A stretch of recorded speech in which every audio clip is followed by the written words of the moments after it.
So what do you got for us today, Dana? So today I have a movie that was just so disappointing, and I feel like it was going to be my holiday movie, and now it's not. It's Passengers, and I feel like it's sadly a very fitting end to 2016, which was just a year of disappointment.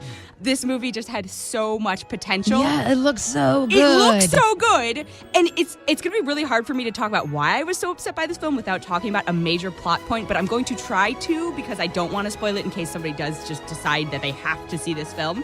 But it stars Chris Pratt and Jennifer Lawrence, and they are passengers on a ship that's headed for sort of like a recolonized secondary planet. Obviously, this film takes place in the future, and they wake up from their journey. It's like hyperbaric sleep 90 years too early, so they are the only people on the ship.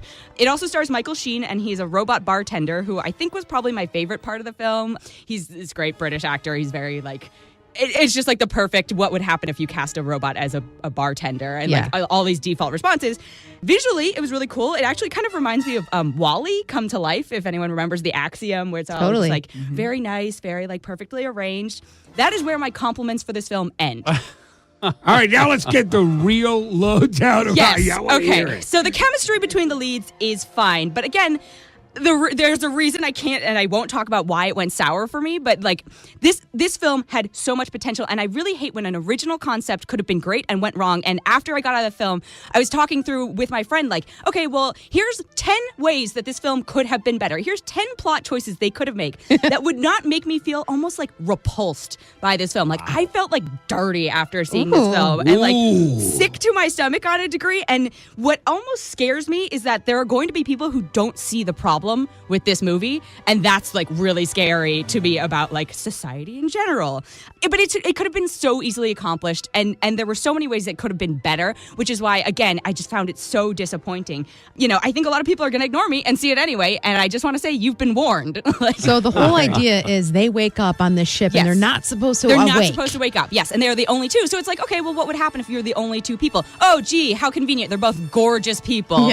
Congrats. You can guess where some of this goes. Yeah, absolutely. But we get to see a naked body. That's all. You do get to see some naked bodies. Chris Pratt's butt. Compliments. That dude works out. Awesome. Jennifer Lawrence shows, most of, not everything. It's still it's tastefully done, but it's still but again, this is just making me want to say the things that are wrong. But I don't want anyone to see this movie because I don't want to sort of encourage this sort of. You don't want to encourage part 2. I don't know. I don't think there could be a part 2 even. And I just don't support people who make bad decisions like this. So please don't go see this movie. I'm only going to give it 2.25, which is being generous, I feel like. That's very generous. I want to take off at least 1 point for not using Iggy Pop or Susie and the Banshees. The Passenger. There you go. So I take off a point already. But I love Jennifer Lawrence, man. I mean, I love them both. I loved everyone. I love the cast, which is why, again, I'm so disappointed in you guys. Okay, so the other film that comes out, a ton of films are coming out over the holidays, and some of them came out Wednesday, and some of them are coming out today. It's Assassin's Creed, and it is based on the video game series. And it stars Michael Fassbender, who normally I love, Marion Cotillard, who just continues to disappoint me with her film choices this year, and Jeremy Irons. I played the video games, and even I had trouble following the, quote, plot. And plot is, again, being generous to this. So if you are not familiar with the video games, good luck. I do feel even gamers are why? Why did they make this a movie? Of all the games I've played, it definitely could have had potential, right? Video game adaptations to movies are such a challenge already. Name me a good one. Right. I can't do it. Were you a Tomb Raider fan or no? Tomb Raider was fine. It did a decent job. I thought Angelina Jolie was the perfect, and they're rebooting that actually, so we're going to see how that goes. Aside from, Mario Brothers? Which for the cage factor alone, it's really tough to adapt a video game. But Assassin's Creed, the game, does have storylines. It does have these great sets. It has some sort of good evil plot. So I give them credit for the production design. The sets are very cool. Again, if you play the game, visually it's it's watching them run through a real set. A good portion of the film is aside from the convoluted plot that they're just trying to jam in left and right, is the cheesy kind of chase parkour scenes, which is basically watching gameplay. It's just humans jumping off things, and I'm okay. You want to have the control in your hand. I do. I know. I really, I wanted to have the control in my hand. So it was basically if you watch, video game walkthroughs, this could have probably been the same thing. I was just bored. Like, I know that's terrible, but I like the source material. I love the lead. I will say, again, if you want another film where just like arbitrarily hottie hero, Michael Fassbender just isn't wearing a shirt for half of it for no reason. You're in a fight. Why aren't you wearing a shirt? Why aren't you wearing armor? What's wrong with you? I was just going to get the bootleg. But anyway. Yeah, just watch it at home. It's a watch it at home. No, I wanted this film to succeed, and the only thing that it succeeded in is making me want to go back and play the game. So maybe that's what I'll do instead of seeing it, or seeing it again, I guess, because it's just, meh.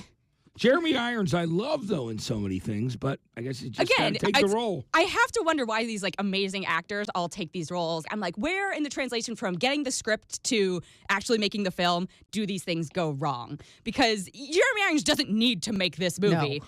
But agreed to make this movie. So maybe he has got a kid who really liked Assassin's Creed or something. But again, it's just, guys, come on.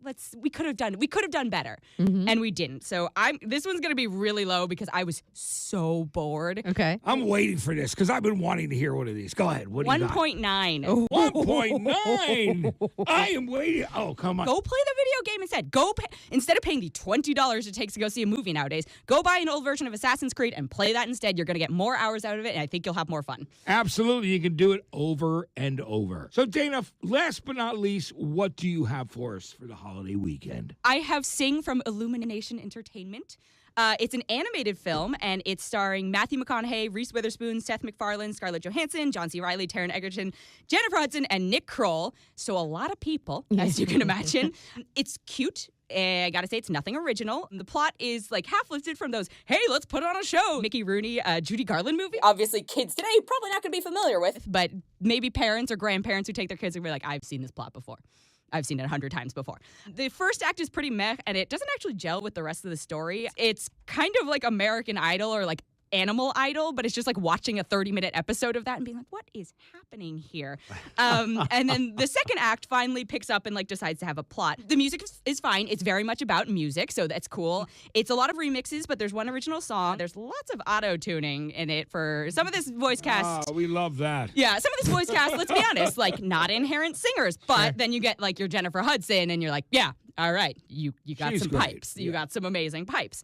I gotta say, like, I did see some cool technological achievements in terms of fur and rendering, and yes, I know I'm a nerd. But in addition to sort of the plot feeling recycled a little bit, I do feel like the designs were a little bit recycled. If you saw Zootopia earlier this year, the designs were kind of like that, but not as well executed or appealing, at least in my opinion. Zootopia was like really cute and cuddly, and this is a little more like sterile almost. Okay. At this point, because of the other movies out there, I'm probably going to say if you need a holiday movie, this is fine. Go see this. Like, it's fine. You're not going to, I don't think you're going to be bored necessarily, and you're not going to hate it, and you're not going to be offended by it. It's a very sort of all-around pleasant holiday movie, especially if you have kids.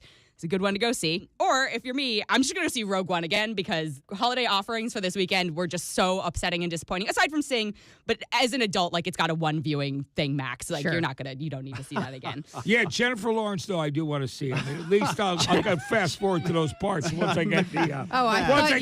We all know what Matt will be at. If you need to find Matt this weekend, he will be seeing Passengers on a loop. He'll just camp out in a chair. It's like a Videodrome or one of those things. Yeah. Hey, I would just say, what are you gonna do? Like, it's the holidays. It's funny because once in a while you'll get great films, like one or two. No. Usually, holidays are great films, and like usually. So my full disclosure, my family's Jewish, so on Christmas Day we always go to a movie and Chinese food, and that's our thing. Cool. So it's always a big discussion every year. What movie are we going to see? And this is the first year where I'm just like, I don't think we should go.